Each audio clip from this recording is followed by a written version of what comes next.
যে সমস্ত কৃষক বন্ধুরা এখনও আলু বিক্রি করেননি, আপনারা নিজের বাড়িতে বা নির্দিষ্ট কোনো ছায়াযুক্ত জায়গায় আপনার আলুগুলোকে জমা করে রেখেছেন বা প্যাকেটজাত করে রেখেছেন, তাদের জন্য অবশ্যই খুশির খবর।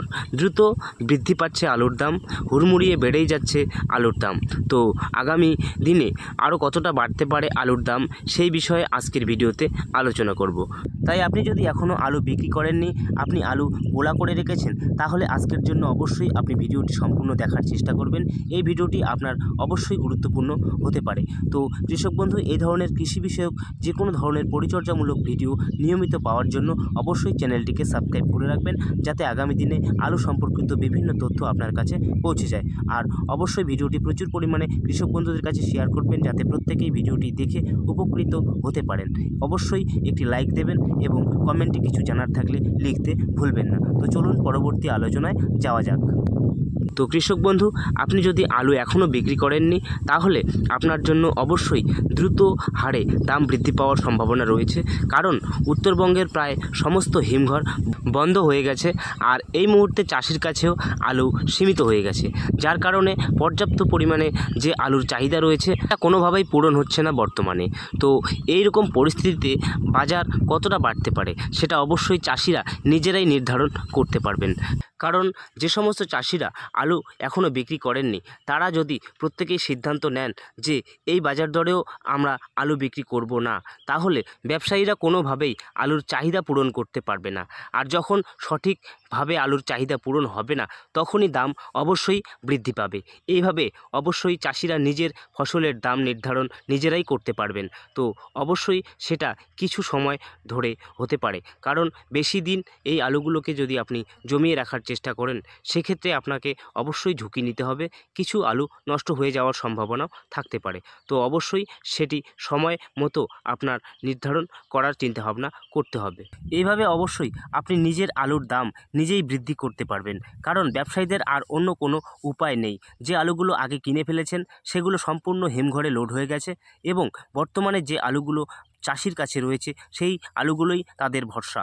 কারণ বাজারে অন্য কোনো আলু আর অ্যাভেলেবেল তারা পাবে না। তাই চাষিরা যদি সঠিক দামে আলু বিক্রি করেন, তখনই ব্যবসায়ীরা আলু পাবেন, আর না করলে কখনোই আলু পাবেন না। তাই অবশ্যই এইরকম পরিস্থিতিতে ব্যবসায়ীরাও চায় যে চাষিরা দুটো বেশি পয়সা পাক, কিন্তু এরকম পরিস্থিতিতে ব্যবসায়ীদের কোনো রকম উপায় নেই বাজারে আলু সাপ্লাই দেওয়ার মতো। ব্যবসায়ীরা যে আলুগুলো কিনে হিমঘরে লোড করেছেন, সেই আলুগুলো তো আর বাজারে বিক্রি করতে পারছেন না।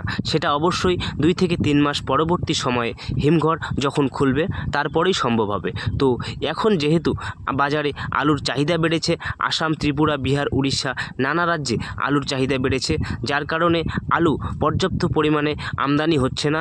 যার কারণে যে পরিমাণ রপ্তানির চাহিদা রয়েছে, সেই চাহিদা কোনোভাবেই পূরণ করা যাচ্ছে না। এই কারণেই বাধ্য হয়ে ব্যবসায়ীরা দাম বৃদ্ধি করার সিদ্ধান্ত নিচ্ছেন।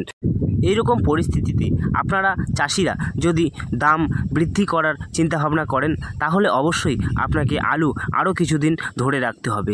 আপনারা যদি চাষিরা এই বাজারে আলু বিক্রি না করেন, তাহলে ব্যবসায়ীরা অবশ্যই রপ্তানির চাহিদা পূরণ করতে পারবে না, আর অবশ্যই তার কারণেই দাম বৃদ্ধি হওয়ার সম্ভাবনা আরও বেড়ে যাবে। তো এই জন্যই চাষিরা, আপনারা যদি সঠিক দামে সঠিক সময় আলুগুলোকে বিক্রি করতে চান, তাহলে অবশ্যই দামের অপেক্ষায় ধরে রাখুন এবং যতদিন পর্যন্ত হিমঘর না খোলে, ততদিন পর্যন্ত যে চাষি বন্ধুরা এখনও আলুগুলো বাড়িতে জমিয়ে রেখেছেন বা গোলা করে রেখেছেন, তাদের জন্য আলুর দাম আরও অবশ্যই বৃদ্ধি পাওয়ার সম্ভাবনা রয়েছে। কারণ প্রতিনিয়ত উত্তরবঙ্গ থেকে আসাম, বিহার, ত্রিপুরার উদ্দেশ্যে প্রতি সপ্তাহে 1টি বা 2টি করে র্যাক আলু নিয়ে যাচ্ছে।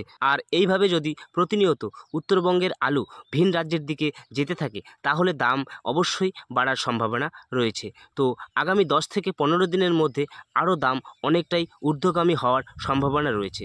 তো অবশ্যই আপনি যদি এখনও আলু বিক্রি না করে থাকেন, তাহলে এই কয়েকদিন আপনি অপেক্ষা করে তারপরেই আলু বিক্রি করলে আশা করা যায় ভালো একটা বাজার দরে আপনি আলু বেচতে পারবেন। তো অবশ্যই সেটি আপনার ব্যক্তিগত সিদ্ধান্ত এবং অবশ্যই আপনার পরিস্থিতির উপর নির্ভর করেই আপনি সিদ্ধান্ত নেওয়ার চেষ্টা করবেন।